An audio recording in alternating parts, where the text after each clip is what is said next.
5 years, the Daily Nebraskan has produced an expansive depth report known as the Endowment Project. This year, reporters traveled around the world to investigate the global impact of technology. The 4-day series examined technology's effect on psychology, law and order, education, and the fight against HIV and AIDS. Reporter and associate news editor Katie Nealand explored why students willingly put their private information on social network sites such as Facebook. They are completely connected to the web, and that changes a lot of things in their lives. It changes their social interactions with people. It changes how they behave, whether they're, really nice, whether they're mean. It changes everything about them. Because the internet is so ingrained in society, psychologists are now looking at how this worldwide connection affects people's psychology.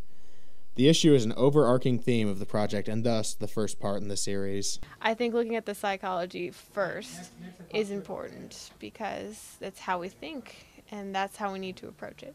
Before looking at all the other issues that technology has affected, it's important to look internally to see how it has affected us. And because we are going the first day, I've been thinking a lot how do we want to open this section? How do we want to tackle these huge issues without getting too, over-encumbered by a whole bunch of technical things. The second day focuses on law and order. DN reporter Andy Boyle reports on law enforcement's new use of the internet, discovering sexual predators. They act like they're 15 and 14-year-old girls, and predators come and talk to them, and then they go arrest them. It was just really interesting because, I wasn't surprised at how he said quickly, like they come to you.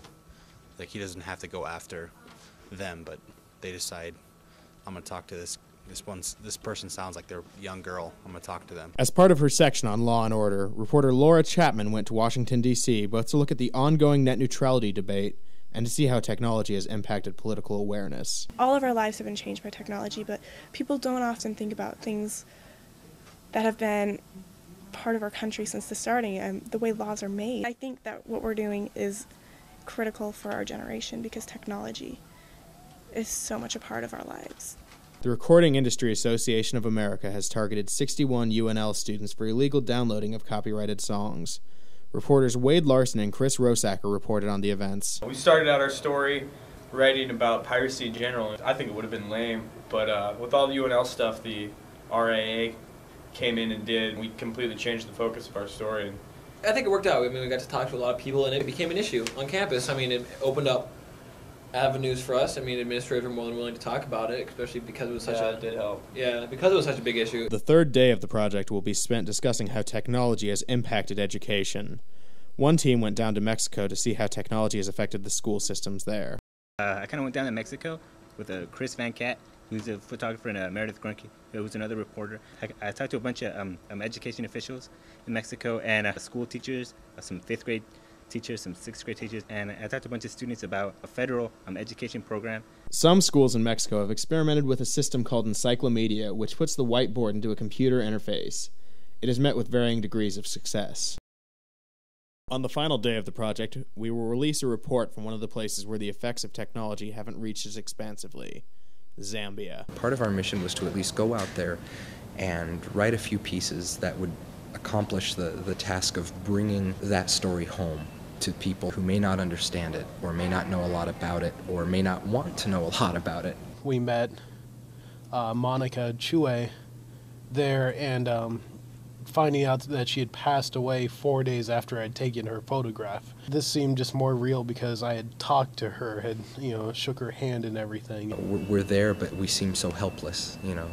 We're just 2 writers and a photographer who are trying to put a face on something that really can't be described all that effectively. Photographer Greg Blobom hopes that, by adding visuals to the plight in Zambia, people become more aware of the situation there. Being able to tell a story that can hopefully, ideally, inspire someone to, even just donate some money or do something about pandemic that is facing the entire world. I think the journey itself was a once-in-a-lifetime opportunity for all 3 of us. I think it's something that we will likely not experience for a very long time, if at all.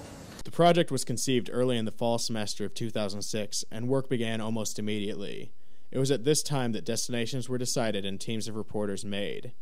Editor-in-chief of the Daily Nebraskan, Jenna Johnson, has seen the project through from the beginning. We wanted a topic that really affected students' lives, and what else other than technology. We really are the I generation. But not just talking about technology, we wanted to take a look at some of the potential problems with technology that our generation might not be questioning. Just as the series will serve to teach people about the global impact of technology, the DN reporters came back with a better grasp of the world around them. It was a really good experience because, in all honesty, I had very little idea of just what net neutrality was. The best thing about it was just the people in general.